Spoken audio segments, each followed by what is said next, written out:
Hello, ladies and gentlemen. Oh, geez, the reverb on the mic just hit me in my headphones.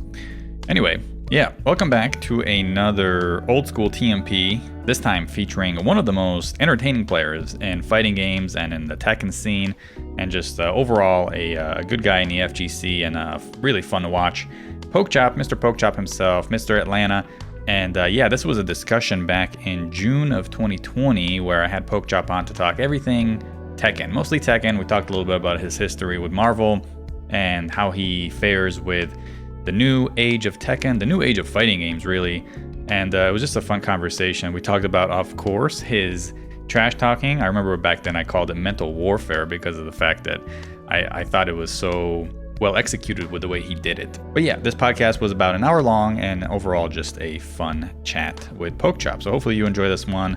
I got a couple more of these old school TMPs for you, and then RTO shall begin. Anyway, until next time. Peace.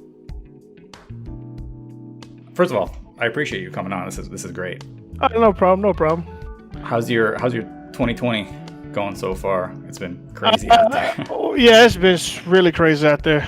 Nowhere near as bad as everyone else's, but no, I haven't been out of job, so thank God for that. And I've been staying out of trouble, so I've had a good 2020. Can't say that about everybody, but I, for one, have had a blessed 2020. So yeah.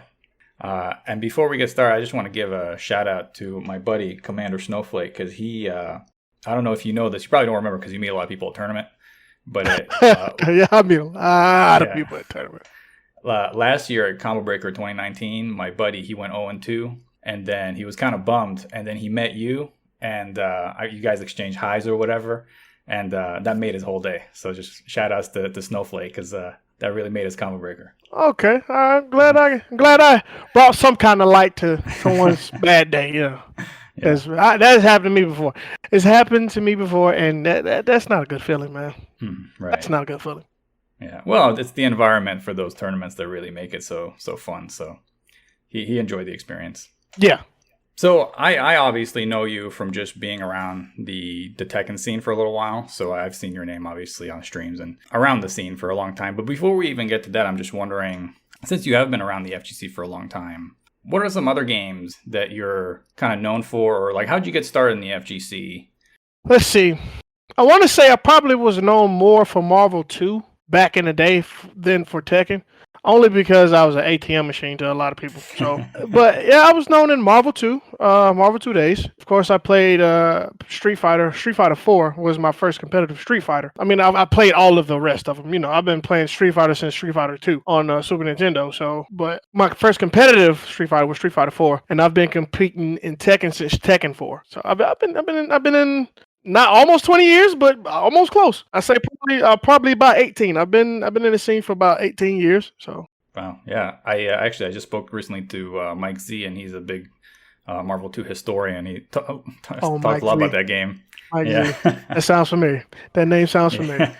Yeah. So those are some of the games you used to play. What kind of games are you playing now? Mortal Kombat 11. My first competitive Mortal Kombat was Mortal Kombat 9. Then I also played Street Fighter 5, unfortunately. That game is so garbage. But yeah, Mortal Kombat, Tekken, and Street Fighter. When Marvel 3 was, whenever I see a Marvel 3 tournament, I enter those. So I still currently play that, you could say. And I touch Marvel 2 from time to time. And Marvel Infinite, no. Why? Just wondering. You say you're not a big fan of Street Fighter 5. Why do you play it? I have a stick. Okay. I mean, I'm like, I gotta use it. I have a stick. The one that I'm using now was given to me, so I gotta use it. You know, I've wanted to use it so much to where I've even been playing with it on Tekken. But I play Soul Calibur on stick though, which is crazy. I can't play Soul Calibur. I can't play Tekken on stick, but I can play Soul Calibur on stick. Oh, interesting. Now, are you the stick that you're using? Are you using a Korean stick or are you a Japanese stick? I was using Japanese. I was using Panthera Razor. But as far as the stick, I just converted over to a Korean lever. I'm using the knee lever. As a matter of fact, I'm using the knee lever. Yeah. So I do better. I feel like I do better with Street Fighter on the Korean lever than I would on the Japanese stick. Yeah. I haven't had a chance to play Marvel yet on it, but as far as Street Fighter, I do a lot better with Urine because of negative edge. So negative edge aces me when I play on the Japanese stick because once you let go, it's supposed to go back in neutral. Korean lever, that's the whole reason for a Korean lever. It forces the lever back into neutral. So with the Japanese stick though, with the Japanese lever, it wiggles. So sometimes it goes up. So misinputs. But yeah. Right. Yeah. As far as your characters, and I've always wanted to ask you that. That's why I'm glad we're doing this. You seem to have an affinity for the repping Muay Thai and like Tekken, right? Yes. Obviously, you play, Bruce and Josie and now Fakram. And even Josie is not on that list. But I mean, even Brian has some Muay Thai in his game, right? Mm-hmm, mm-hmm. Yeah. Brian is more traditional kickboxing. Mm-hmm. So I would say that's what he's more of that. And Josie is Philippine kickboxing. So I grew up loving John Claude, watching his movies. I just gave away my age. I know. But yeah, I grew up watching a lot of John Claude. I didn't too much care for Chuck Norris, but John Claude was that was my guy, man. And so watching him in Bloodsport, that was like a big inspiration for me to watch, not do, but watch, kickboxing movies. And it just so happened Muay Thai was like the secondary type of thing. Muay Thai kickboxing was more vicious. Right. Like you use knees and elbows. So like you wasn't just restricted to kicking and to kicks and to boxing. So Muay Thai was more of my MMA type of thing. Yeah, you can work in the clinch too. Right, the clinch was, man. I love Bruce's Muay Thai throws. Yeah. But I was so into the kickboxing realm as far as it being like more of a freestyle. Mm-hmm. So it's like then when mixed martial arts came about, I was like, oh, that's my love. You have your jiu-jitsu, you have your kickboxing, you have your Muay Thai, you have your karate, you have some everything. So it really playing with those characters is because I love that style of fighting. When you love something, that's what you're right. inspired to do. So it shows when I have a character that I like, that I love to play. It shows. Right. It always feels to me like the Muay Thai characters in any game, like they always seem to like hit harder too. Like the sound, yes. Like trucks. Yeah. Like just a simple kick with just pow. It was like, Yeah. Like I feel like it might not take no life, but it's like I gotta block that. Like even with Josie, her down 4 takes literally 2%, but because of the sound it makes you want to block it. Yeah, Yeah, no, I really like Muay Thai in fighting games. I didn't play a lot of 4, but whatever I did play, I always played Adon. Oh, Adon? Yeah. Okay. I couldn't get into Adon. No. I wanted to try Sagat, but see, the thing about me as far as 2D wise is the tiers. Okay, so Sagat was the top tier in Street Fighter 4 Vanilla. So I'm that type of player that's like, oh, I don't want to play this character. And then people say, oh, you win it because of this character, because this character's so OP, and I veer away for that. So what I do is, honestly, in tournament, I play Vega. Street Fighter 4 Vega. Oh my God. You're talking about garbage. But yeah, so like I wanted to play Sagat. Don't get me wrong, I really want to play Sagat. Even now I want to. But I've been playing Urine for so long to where it's in my blood. But in Street Fighter 4, I play Abel. The grappling, man. He's an interesting character. I always found Abel to be. There wasn't a lot of representation for him there. I mean, Strider played him. Strider, Juicebox. Juicebox, yeah. What was that? Kioma, right? That was his name. I'm not exactly sure. It was another Abel. It's probably like 4. Yeah. Well, including me, it's probably about 5 Abels. 5 Abels out there, yeah. But man, see, it's all about. See, you had 801 Strider, who was more of Rico Suave.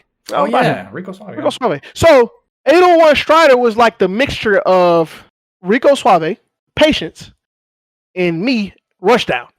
Like, oh man! And then on top of that, he had Juicebox Abel's tech. So he was the perfect Abel. You know what I'm saying? The perfect. He touch you. Then on top of that, and he don't chase you down. He takes his time, and he was a tech monster. So he was the best Abel. And then you had Infiltration, who did what he did at man. To have my character finally Man, that character's trash too. But it is what it is. Abel can be scary. Anytime I see Abel with his hands starting to reach out, I'm just like, oh no. Yeah, he just reach out and touch it, man. It's pretty much the round. Yeah. I was really hoping for him in Street Fighter V, but since I played a little bit of Urine and Third Strike, I played Urine, Alex, and Ken. So I was like, well, shoot, I'm finna play Urine. You know, he was one of my favorite characters. It was before he became top tier, of course. Right. Yeah, I don't know. I can never get into Street Fighter 5. I mean, I played a little bit of 4, and I watched a lot of 4. Like, that's all I did. Just let it go. Let it go. You save yourself a lot of stress. Well, I'm not going to play that game simply because of I heard the netcode's a little bit better now, but I won't play that game just because of the netcode, so. I don't know. It's got a better netcode than Tekken. Yeah. Yeah, it certainly does. I'm talking about, man. Yeah. Well, I guess, you know what? Speaking of Tekken, what are your... So this is really interesting to me since you've been around and the game has aged now a little bit, right? So from your competitive standpoint, because you played the game at the highest of level against the top people in the world. When it comes to Tekken 7, how do you feel about that game now in like 2020 after it's like 2.5, almost 3 years old? I still hate it. Really? Yeah. Reason being is because, well, for one, a reason why don't get me wrong, I love Tekken, but I dislike Tekken 7. I don't dislike it as much as I hate Tag, but the reason why I dislike Tekken 7 is because of the armor moves and the supers. That's not Tekken. 2D characters. I mean, okay, I understand that you wanted to try to integrate 2D characters into the game so you can make Tekken cross Street Fighter. That's understandable. But the 2D characters, man. They don't play Tekken. Yeah, they don't play Tekken. They have meter. They have trippable supers. Like, oh my god, man. And like, I think, see, what I would have liked was just like how Tekken 6 was my favorite Tekken. Okay, yes, it was busted. It was not my best Tekken. My best Tekken is Tekken DR. That was the best Tekken. Okay, it's just Tekken 6 was my favorite Tekken, but Tekken 5 DR was the best Tekken ever made. Everything was simplified. Everybody was on the same level. There was no tiers. Everybody can beat everybody. There was no comeback factor. The only comeback factor that you had was your mentality. That's the only thing you had. Now you have supers, you have rage drive, you have armor moves, like, that down jab been in the game since Tekken 3. Well, I'm saying now you can down jab into 80% damage. Akuma. Or sometimes even Geese, if it's kind of hit. But yeah, so those kind of aspects that have been added into the game, it takes away from Tekken. I mean, yes, I understand that you want to draw in the newer crowd. That's fine and dandy. That's fine. Draw them in with something less newbie. Right. But I mean, understand, Keith, you can have the rage drives. That's fine. That's giving them a chance to come back. I mean, every game has it now. It's understandable. Even Soul Calibur has it.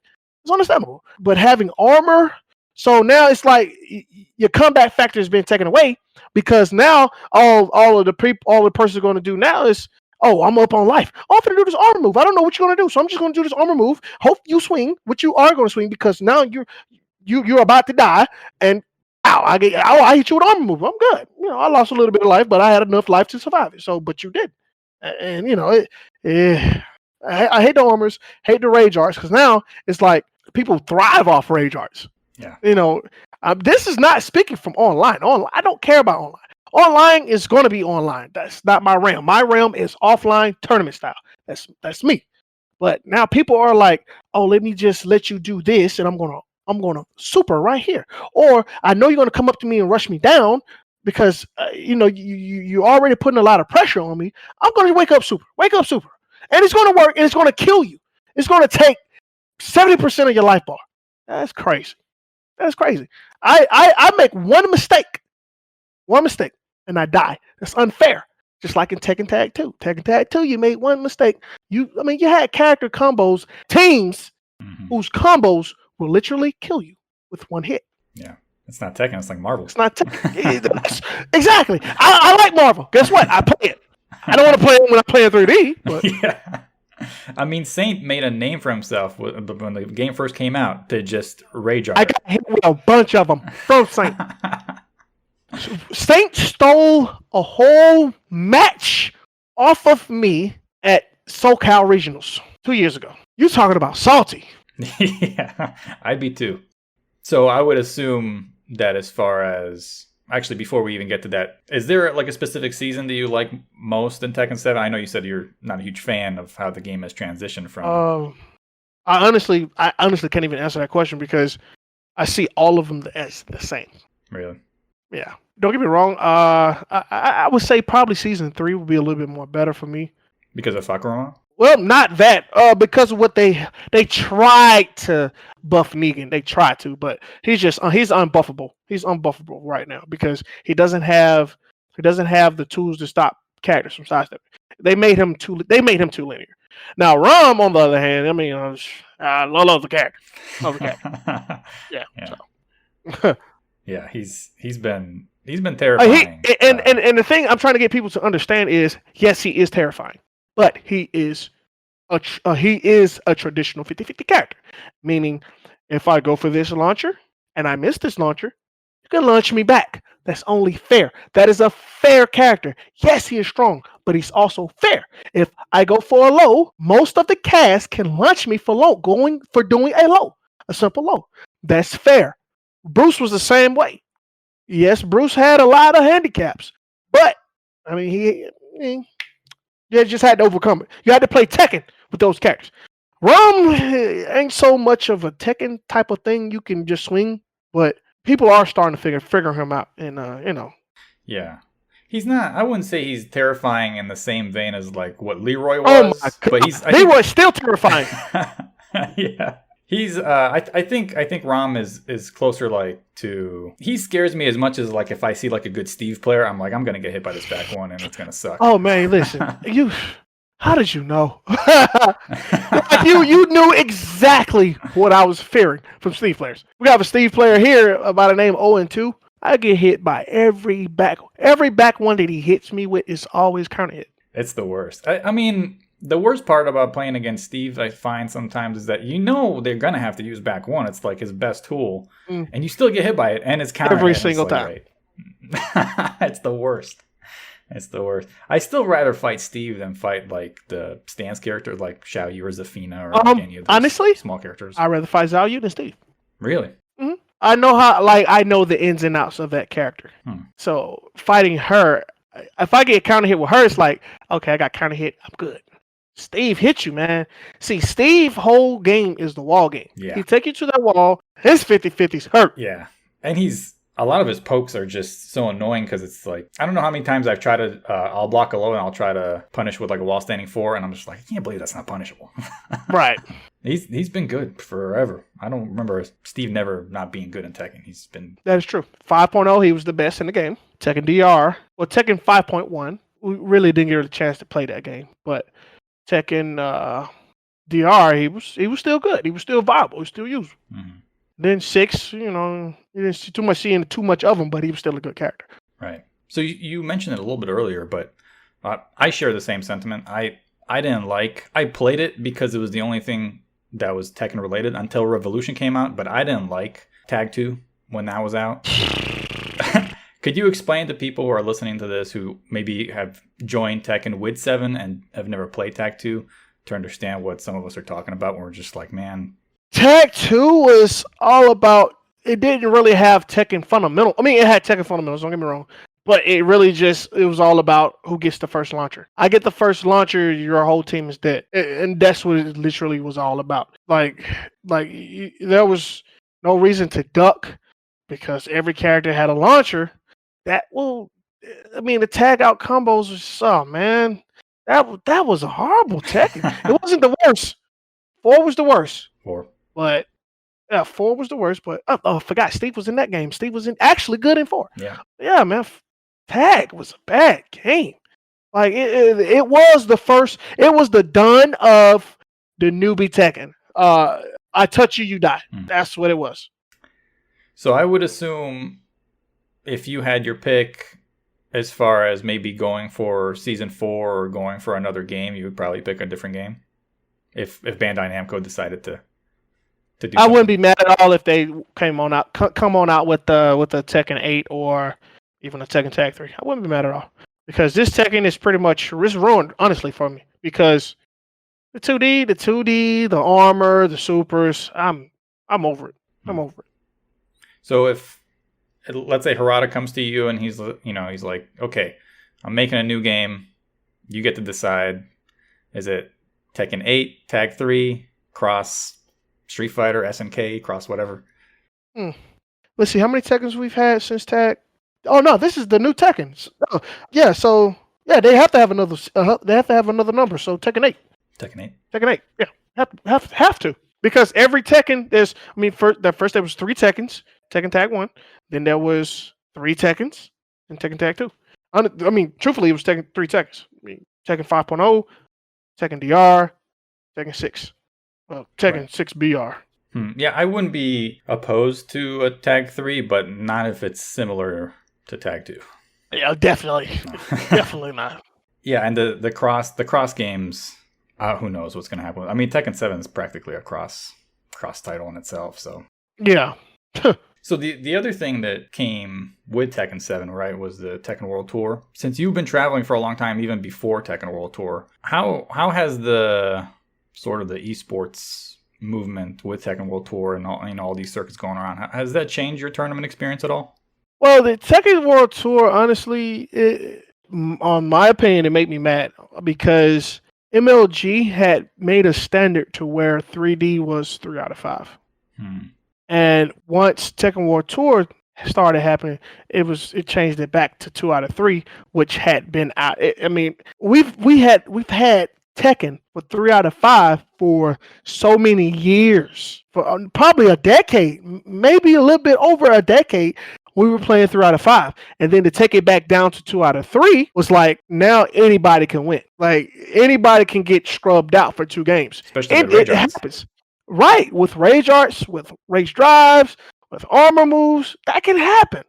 So now it's like, oh my God, I lost the first game. You're gonna lose the second game because you're thinking about the first game. Right. Because you're under pressure.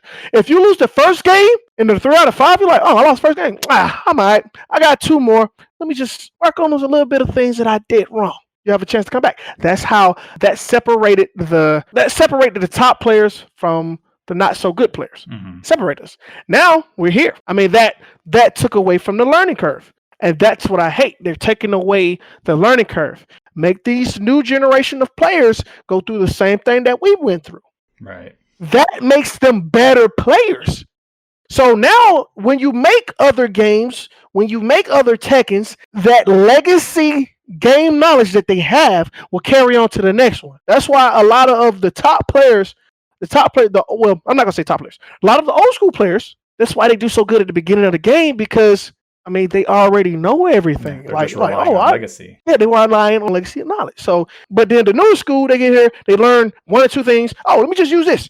It's being abused. Yeah. So it's like, So you think, Tekken 7, so it closed the skill gap. Is that what you're referring to? Well, no. Tekken Tag 2 closed the skill gap. That definitely closed the skill gap. Then Tekken 7 just brought it, just went on ahead and sealed the deal. Yeah. Okay. As far as the format for Tekken World Tour, I hate the format. That's the only thing. Yeah. Okay.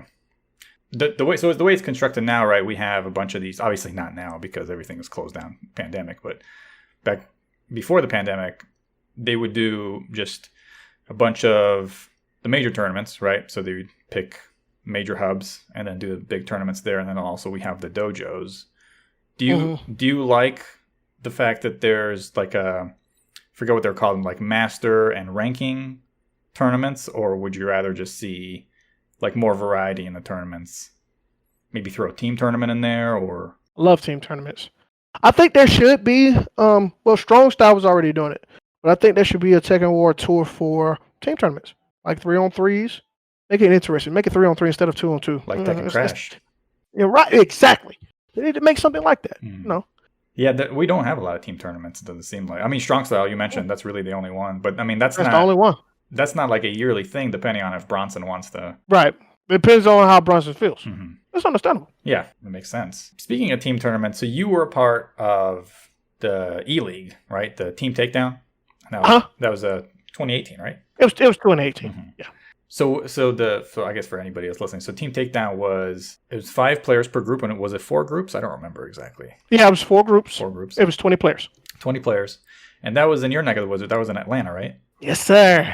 Yes, sir. What was that experience like to not only play it, in a team tournament that you said you liked that format, but also representing the hometown? It was lovely, man. Because you had 2 teams that was basically repping Atlanta. So, my team had, basically the South. My team was consisted of the South and 1 Midwest player. Oh, and a New York player. I think, is it from New York? I don't know. Who was on your team? I forgot. Shadow, Little Majin, Wade Gamble, and Mateo. Okay, yeah. Yeah. So that was pretty. I mean, I had fun, man. Yeah, that was. That Shadow really made a name for himself in that tournament, and Little Majin's Little Majin. Yeah, Majin is Little Majin. Yeah, he's a monster. He really is. Yeah, that was super fun. It was just as a spectator, I remember watching that and just seeing something different than the normal. I don't want to say run of the mill, but they've had other ELeagues before. But I felt that Tekken brought something different. None was as hype, right? Mm-hmm. None was as hype. Yeah, I felt like it was really on the radar. I was just recently on Super Punch for it's presented by ELeague. I was on that about a month or 2 ago. Well, before the pandemic happened, I was on there for Tekken and for Street Fighter. Cool. This is a big one. This is really interesting to me, and hopefully it's interesting as people are listening. But you're known for, obviously not only Tekken, but I would say that you're probably the best known player for like mental warfare when you're playing. Say mental warfare is what you call it. I got you. That's a new one for trash talking. Well, mental warfare.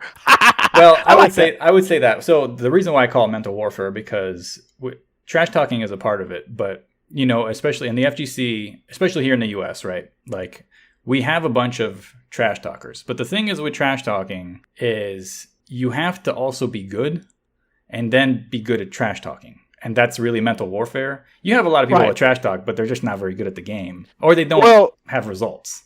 Well, I say you don't exactly have to be good at be good at the game.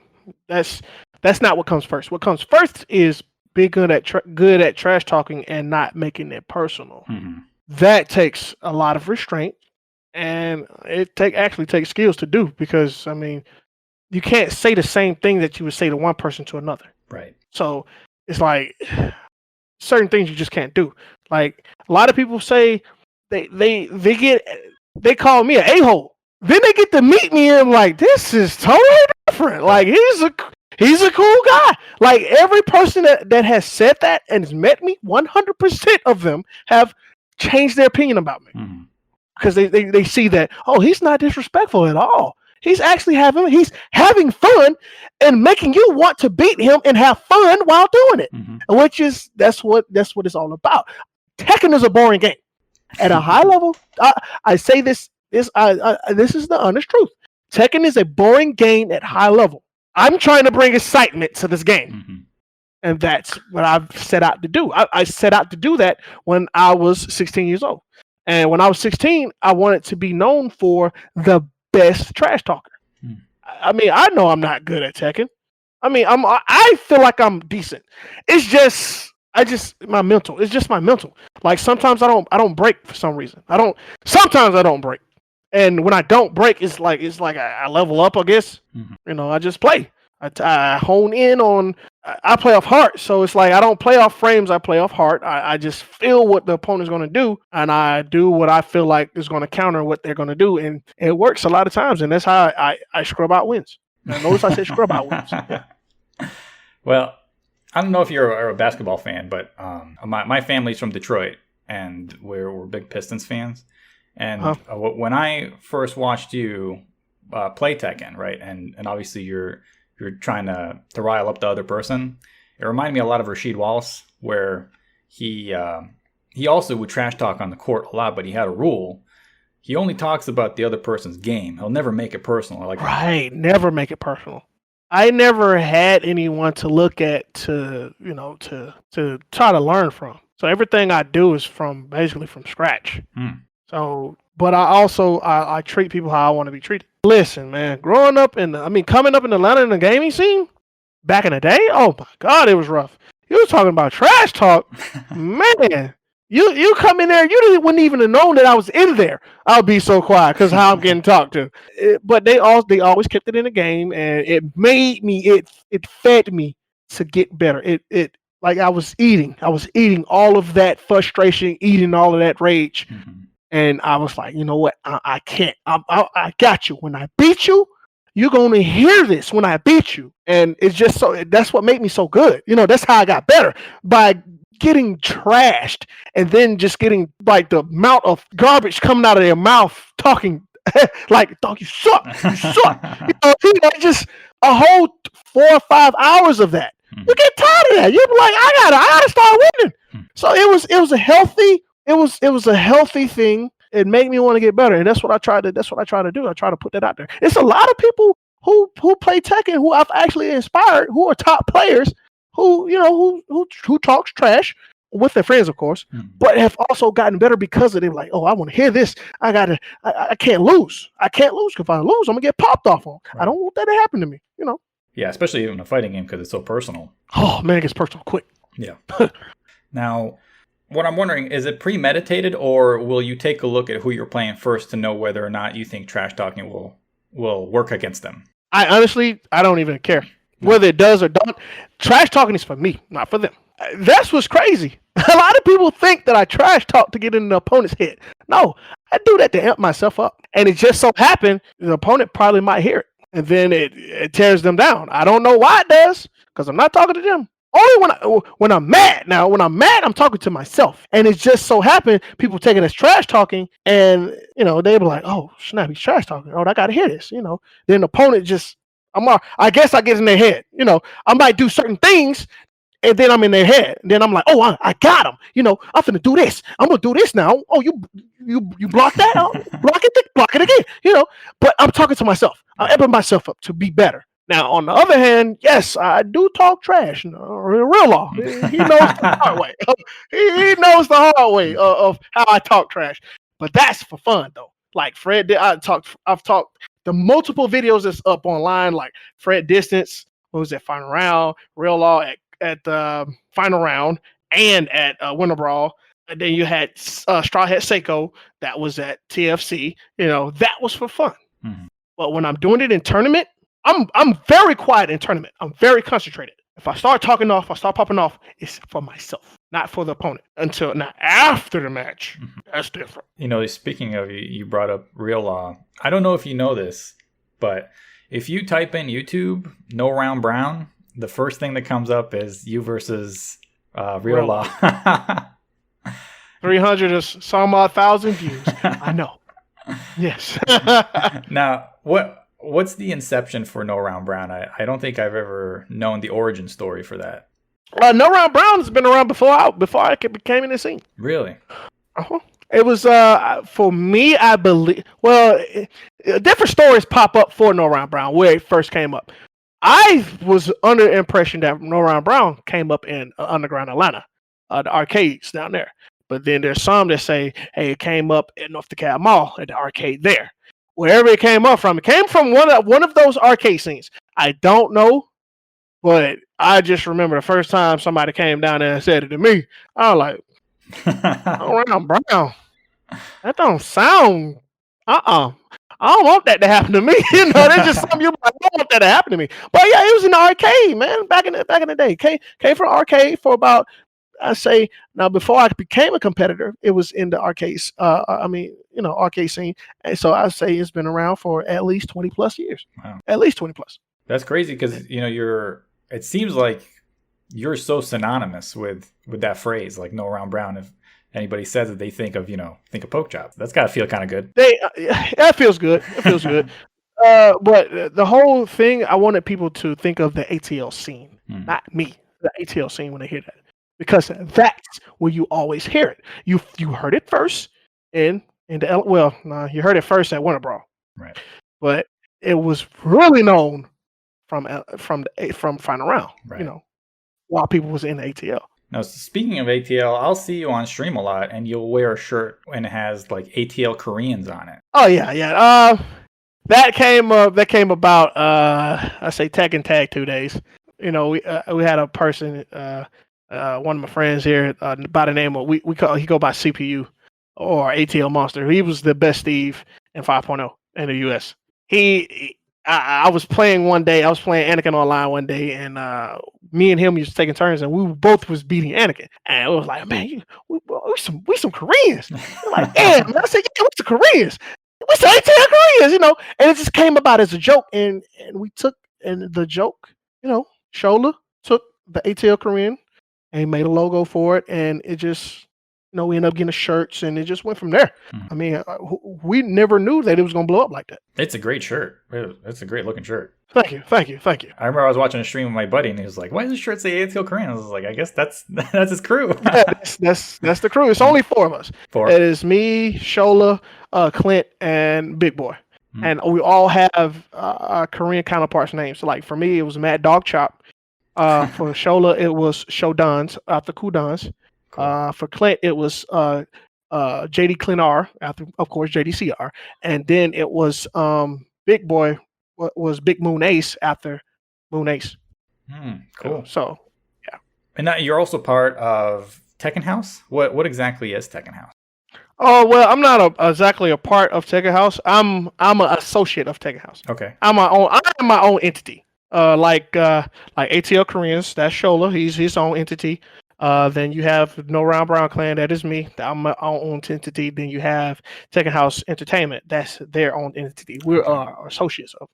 We're affiliates. I'm sorry, we're affiliates of Tekken House. Okay. Now, what does Tekken House do? Well, they have their own tour, Tekken House tour. Oh, cool. Yeah, they call it a THT. We've had it for the past 2 years. What happens is you got to come to the Tekken House. You got to play on stream, and it's like always. It's a ranking system.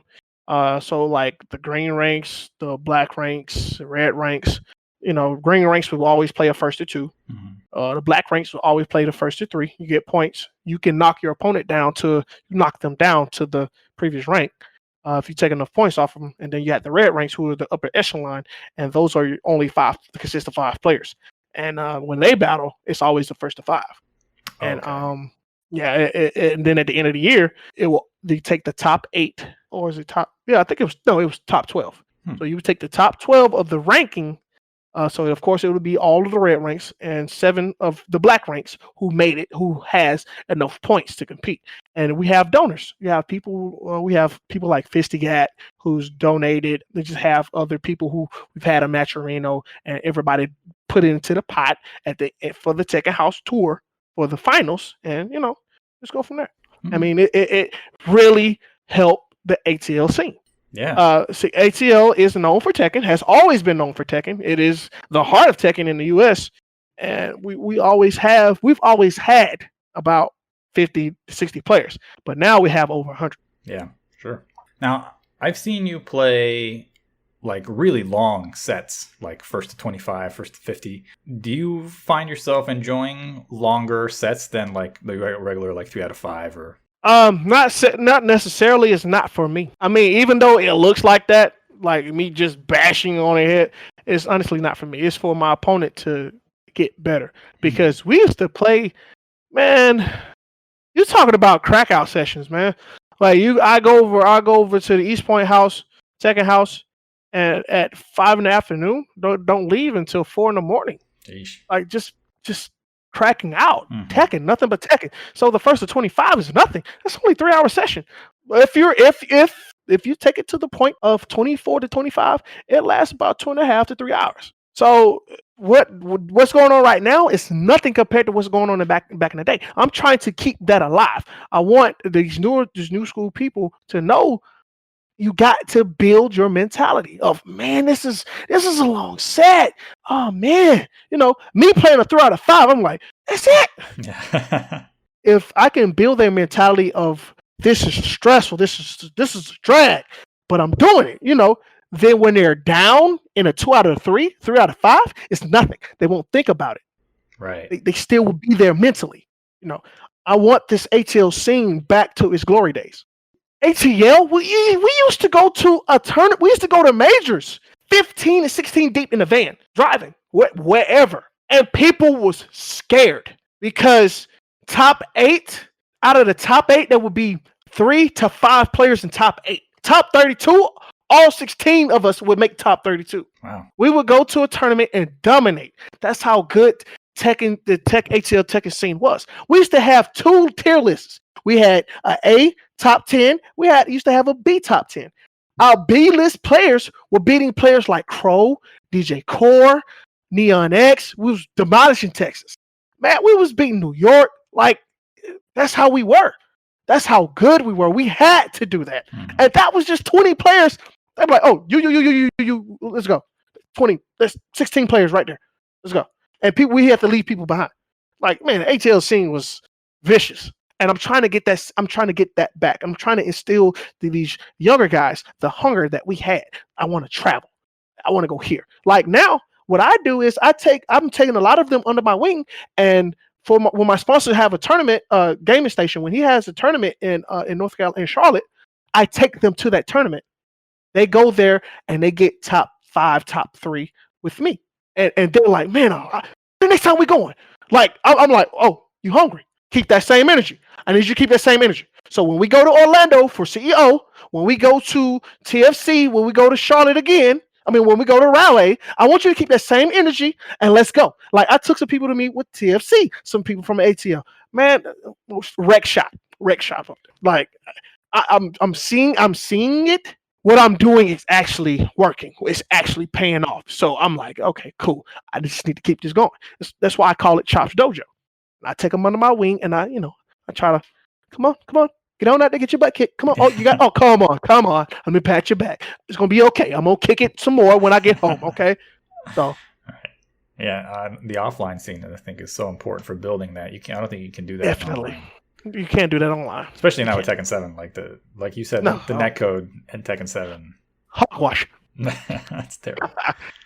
Now, speaking of netcode, have you had a chance to play any games with Rollback? Rollback is what? When they take back an update that they've made? It's when they basically roll back a state. Instead of playing with delay based, they roll back the inputs instead of waiting for both inputs to arrive at the same time. MK11 has rollback netcode. Oh, no wonder MK11 has the best netcode. That's why I will play MK11 online. I will play that.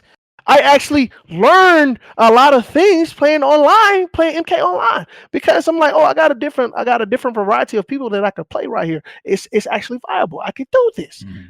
And I don't have anybody here because the NRS scene here is dead. It's dead. So playing it online, I'm like, okay, I still got it. I can do this.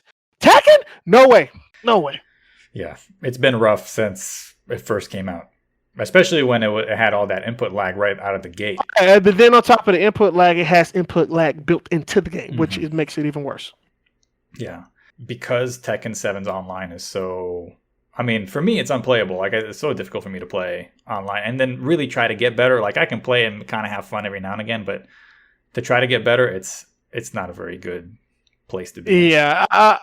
Don't get me wrong. It's still good to do because you still get a chance to fight other play styles or whatever, but you can't exactly learn from it because it's like, oh, I know I can block this move, but I can't because by the time I physically see the move, it's too late. So it's kind of hard. Right. But I guess we'll end up with this. I have just one question. This comes from Dusty Vita on Patreon, and he asks, besides Bruce, what would you bring into and continue playing in a future Tekken 8? So if there's any character that you would bring to Tekken 8 or any feature or like a mechanic that you would like to see in that game. That's actually a good question because I don't see any of the newer mechanics that I see in a lot of these games are what is hurting the games more than it's helping. So I would say I would take away a lot of things, mainly the armor moves. I would take that away. I would take away all the supers, of course. And I would leave in Rage Drive. I would leave in Rage Drive because raging has become a part of Tekken now. So raging, it has to have something raging. So I would say I wouldn't go back to Tekken 6 days where it took a lot more life than, oh my God, Rage in Tekken 6 was ridiculous. But I would say just give them a Rage drive and have a timer put on it. Give it 10 game seconds. You have to use this Rage drive in 10 game seconds. Okay. So, that's interesting. So that would give the player that would give the opponent time to like, okay, for 10 seconds I got to hold out. Mm-hmm. And then you give the player like, okay, I got 10 seconds to do this. I got to make this work in 10 seconds. That evens the playing field. Right. And then the other guy knows exactly, when he has to be wary to defend instead of just like he might use it, he might not. Right. Now, how do you feel about the wall bounce mechanic? I actually like the wall bounce mechanic. I would say keep that in. That is something new for Tekken. It's actually not bad. It's not bad. Cool. I would say keep that in. Yeah. Definitely keep that in. I would also say a lot of these mid launchers, I would say make all mid launchers unsafe. Really? Yeah. You have like Kazuya has that 443 or whatever that is. Kazumi has that overhill kick. Like those are launchers and they're safe and they're mids. Sometimes they have crushing properties. I would say, make all that stuff unsafe. Make people actually have to work for their launchers instead of be like, I'm just going to do this launcher. Hopefully it hits you. If it does, I'm going to kill you. If it doesn't, guess what? I get the block. Yeah. I'm just I'm just a little negative. I don't know how many times I've played Laws online. They'll just mash down forward my two. Goodness. Just down forward two after down forward two. Oh my goodness. Law and Paul has the best down forward two in the game. Oh my goodness. I was never afraid of they down forward two. I was never afraid of it until Tekken 7. That move is good. That move is good. Really good. Counter hit, you're going to hit somebody counter hit, and it crushes highs. So, well, awesome. Hey, man, this has been great. I appreciate you coming on and doing this. No problem. Sorry it took so long. Had to run out and get some things for the house. So. Oh, it's all good. Yeah, I understand. I wasn't in no rush anyway, so it's all good. Before we ended, do you wanna? I know obviously you have your Twitter, you stream, but do you want to plug all those things before we get out of here? Sure. You can, if you would like to follow me, you can follow me on Twitter at Pokchop50. You can follow me on YouTube at Pokchop50, and you can follow me on Twitch at Pokchop50. Cool. What's your streaming schedule look like? Well, I definitely stream Tekken on Mondays. On Tuesdays is between MK or The Last of Us. But I play multiplayer Last of Us. I don't play interesting. Cool. Yeah, I don't play the actual story mode. Then on Wednesdays, since now we have 4-4 Esports back, I go and stream 4-4 Esports on Wednesdays, and that's Tekken. And on Thursdays, probably Mortal Kombat or even Street Fighter. Then Friday and Saturday is up in the air. Sometimes I stream on Sunday, sometimes, but I stream at least 3 to 4 times a week. So cool. One last thing before we get out of here, if anybody listening to this that's interested in getting into Tekken, you got any word of advice to them if they're just super green, like they don't know anything about Tekken yet? First advice I'm going to give you, some of you are going to laugh at this comment, but it's the truth. You're going to come in and you're going to get beat down. Okay, it's going to happen. Take your lumps and get better. Realize what you're doing wrong and improve on it. All right. I'm not one for labbing. I just have a natural gift of just playing. If you are one of those people, find someone to train with. If you're not, go to the lab. Find out moves that's unsafe. Learn what's unsafe. You want to learn how to punish everything that you can. Learn punishments first. Work on combos second. All right. Once you work on your combos, then you learn how to break throws. Even though the throw system on this Tekken is trash. That's another thing I forgot to talk about. But bring back regular throws. Yeah, bring back regular throws. I would say put in an older version of Tekken 6, Tekken Tag 2, something like that, and work on breaking throws with the hands. Okay, because you have characters on the game that have command throws where you actually have to break the actual throws. Yep. So that would be the third thing that you want to work on. And fourth thing, have fun. Definitely have fun. That needs to be the first and the last. Have fun. That's great. Very well said. Alrighty. I appreciate everybody for listening. Again, Pokchop, thanks for doing this. No problem. Thanks for having me.